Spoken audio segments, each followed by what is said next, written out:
Queridos, segundo tópico: terreno escorregadio, transite com cuidado. O maior desafio hoje da igreja em todos os tempos, foi se manter equilibrada no terreno do mérito, terreno meritório.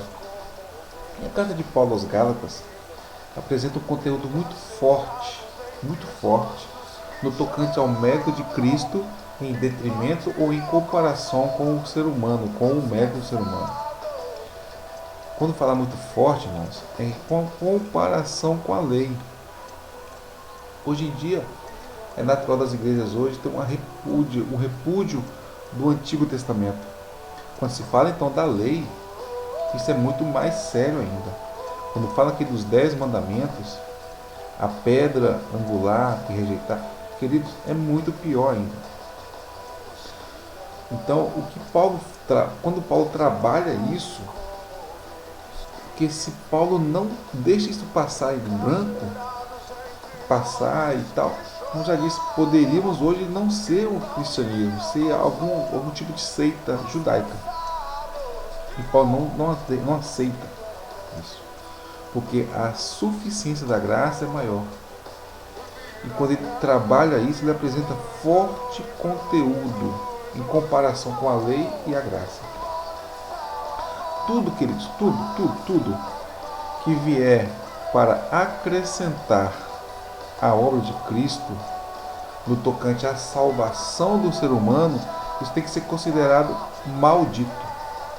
Maldição é a tradução da palavra anátema, ser lançado fora, ser maldito. Não é à toa que a palavra aparece o quê? 2 vezes no livro de Gálatas, 1:8-9. Né? Parece Leandro, isso é redundante, né? Eu sou muito repetitivo nas coisas. Mas, queridos, era algo muito importante que Paulo estava tratando aqui. O perigo era muito grande que se considerava aos gaulenses, porque eles não estavam abandonando o evangelho. Tá? Isso aqui é muito importante.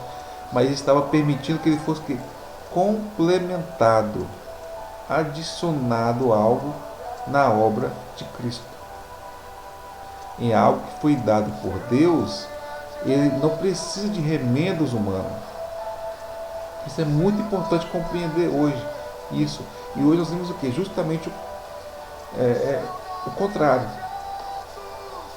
Vemos hoje igrejas que têm pegado rudimentos do passado, coisas que eram usadas em Israel, e tentando trazer para a igreja hoje. Eu fico a imaginar se Paulo estivesse vivo ainda hoje. Ele ia pegar essas igrejas, irmãos, e misericórdia. Ele não colocaria nem o pé dentro dessas igrejas. Ele não colocaria nem o pé. Ele repudia os insensatos gálatas, que estão abandonando a vida do Espírito e voltando a viver o que? Segundo a carne. Né? Paulo fala o que? É necessário então que sofrer de novo as dores de parto. Ele está falando que será que é necessário voltar e começar do zero com vocês de novo? Explicar tudo de novo. É isso que ele está falando. É necessário sofrer de novo as dores de parto. Meus irmãos, vocês estão deixando o Espírito para voltar e viver as obras da carne para outro evangelho. É isso que ele está explicando. Vivendo que o resultado desse outro evangelho é carnalmente. Eu vou tentar explicar de outra forma. Se a lei, vamos lá, se com a obra da lei, se a obra da lei fosse capaz de colocar o homem numa condição de purificação diante de Deus, tá? Não precisaria de Cristo descer e morrer na cruz. Não precisaria de Cristo descer e morrer na cruz. Guardem isso na mente. Se eu precisasse fazer qualquer coisa para ajudar Deus na obra da redenção, da salvação, não precisaria de Cristo descer e morrer na cruz. Se a lei que foi dada fosse capaz de me qualificar diante de Deus, não precisaria de Cristo. não precisaria de Cristo. Essa é a realidade. E hoje temos visto várias igrejas querendo voltar a rudimentos do passado. A lei e a graça. Paulo, para tentar explicar melhor sobre isso, pedagogicamente, ele cria 3 situações. A primeira, ele se refere a Abraão. Em Abraão, Moisés e Cristo. Tudo está em Gálatas 3, 6 a 24. Irmãos, ele mostra para aqueles irmãos lá que a superioridade da promessa que Deus fez a Abraão foi cerca de 430, 450, 500, 430 anos antes da lei ser entregue a Moisés. Você está entendendo o que eu estou querendo dizer? Ele está falando para isso aqui, ó, o Evangelho já foi pregado a Abraão antes da lei. Ele não pegou... Você está entendendo? O próprio Evangelho é Gênesis 3,15. Mas Abraão também já recebeu o Evangelho de Cristo antes da lei existir. No passo que a lei é o quê? A lei é um aio. Até quando? Até Cristo chegar. Gálatas 3,19, 4,4 nos fala isso. A lei é boa, a lei é pura, a lei é santa, a lei é justa. Mas a lei tinha o quê? Prazo de validade. Engraçado, né? Eu não sei se vocês já ouviram isso de alguém, mas estão ouvindo de mim hoje. A lei tinha um prazo de validade. Olha o que está escrito em Gálatas 3,19. Logo, para que é a lei? A lei é acrescentada por causa das transgressões, por causa do pecado. Amém? A lei foi acrescentada por causa do pecado. Para quê? Até quando? Até que viesse o descendente da promessa a quem tinha sido feito. Até vir Cristo. A lei é um aio. Essa palavra que está apagada, mas no grego significa condutor, tutor. A lei serve o quê? Essa ilustração aqui representa a lei, o aio. A lei está ensinando pessoas para enxergar que a solução dos seus problemas, porque a lei aponta que se você não cumpre a lei, você vai morrer. Mas a única solução que você tem para resolver o seu problema é Cristo. A lei aponta para Cristo. A lei nos direciona para Cristo. Quando tiver aquela balança lá, no final da nossa vida, né, quando tiver na justificação, nos céus, imagina, você vai ser julgado pela lei ou pela graça. Quando você for julgado pela lei, se você não tiver Cristo, você é um pecador. Mas quando você é justificado pela lei e você tem Cristo, você é um pecador justificado. É diferente. Então a lei nos aponta a necessidade de quem? Do Cordeiro, a necessidade do Cristo, a necessidade da promessa, a necessidade do Evangelho que foi pregado a Abraão antes da lei ser entregue.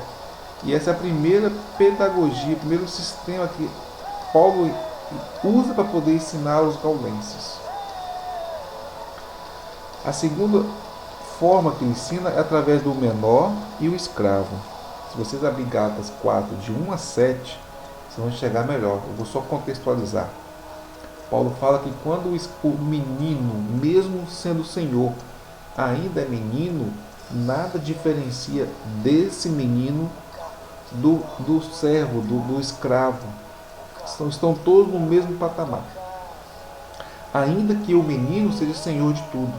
Só que, versículo 2, esse menino ele vai viver debaixo de tutores, debaixo de curadores, debaixo de professores, debaixo de um aio, até pelo tempo determinado do Pai. Assim que quando nós éramos meninos, vivíamos debaixo dos rudimentos desta lei, sendo pecadores. Mas vindo a plenitude dos tempos, Jesus, Deus, envia o seu Filho, nascido de mulher, debaixo da lei. Versículo 5. Para resgatar os que, nós, que estávamos debaixo da lei, destinados à morte. E acontece o que? Recebemos então a adoção de filhos. Versículo 6. Porque somos agora o que? Filhos de Deus. Que Deus enviou aos nossos corações o espírito do seu Filho que clama Abba Pai. Portanto, versículo 7 da revista: já não sois mais servo, mas filhos, e se és filho, também és herdeiro de Deus. Amém? Na terceira sessão ele usa a ilustração de Agar e Sara. Queridos, ele volta de novo em Abraão. Lá em Abraão, já que eles estavam querendo convencer que a lei conseguia complementar a salvação em Cristo, ele volta em Abraão de novo. E usa duas alianças representadas, uma em Agar, que é a primeira aliança, onde gera Ismael, que é filho da carne, que é a antiga aliança. Ele usa depois a outra aliança que está em Sara, a segunda aliança, onde recebe o filho da promessa, onde gera Isaac, que representa Jesus Cristo, que é para nós a nova aliança, escrita não em tábuas de pedra, mas nos corações. Jeremias 31, 32, 33. Então essa é a terceira seção que ele usa para poder explicar para os gaulenses que existia uma antiga aliança, mas em Jesus está a nova aliança. E segue a conclusão. A conclusão fala que há no coração do homem a tendência para o culto da carne, cuja concentração está aqui, no mérito, capacidade humana. Porém, devemos nos lembrar da verdadeira adoração começa no coração de Deus. Lembra? Deus, graça, e não na prerrogativa humana. O culto a Ele, Deus, só tem início quando a obra da carne cessa. O holocausto é queimado, a aparência da carne desaparece, e só Deus vê o seu Filho entronizado no coração despojado de si mesmo. O verdadeiro culto começa onde? No coração de Deus e volta para Deus. O que passar disso, irmãos, é anátema. Estaremos no Evangelho desviados do Evangelho. Somos salvos pela graça em Deus, mas a nossa operacidade é por meio da graça? Será que estamos agindo conforme a graça? Vivemos o Evangelho por fé ou por meio da nossa capacidade natural? Que o Espírito Santo nos capacite a ter uma resposta honesta a esta reflexão. E que fique para a nossa meditação. Porque pela graça sois salvos, por meio da fé, e não vem de vós, é dom de Deus. Não vem de obras, para que ninguém se glorie. Efésios 2, versículos de 8 a 9. Acho interessante aqui nessa ilustração, antes de concluir, lá no versículo 30 do capítulo 4, que fala: o que diz, porém, a Escritura?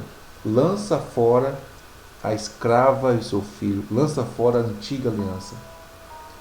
Porque de modo nenhum o filho da escrava, o filho da antiga aliança, vai herdar com o filho da livre, com o filho da nova aliança. De maneira nenhuma. Paulo consegue colocar todos aqui debaixo de um mesmo jugo, debaixo de uma mesma visão. Da mesma forma que ele faz em Romanos, ele faz em Gálatas, ele faz em Hebreus. Eu falei que ele faz em Hebreus porque eu acredito que foi Paulo que escreveu Hebreus, tá, irmãos? Se não foi Paulo, foi alguém muito ligado a Paulo, porque se você olhar o ensino que está em Hebreus, se bate muito com a teologia paulina, tá? É só uma coisa minha, não leva isso a sério, é pensamento do Leandro. Mas Paulo ele fala o quê? Que de maneira nenhuma judeus estão acima dos gentios. Estamos todos debaixo de uma mesma aliança, da nova aliança que há em Cristo Jesus. Amém? Que Deus possa abençoar cada vez mais a vida de vocês e que possamos juntos aprender cada vez mais com a palavra de Deus. Fique na paz. Amém.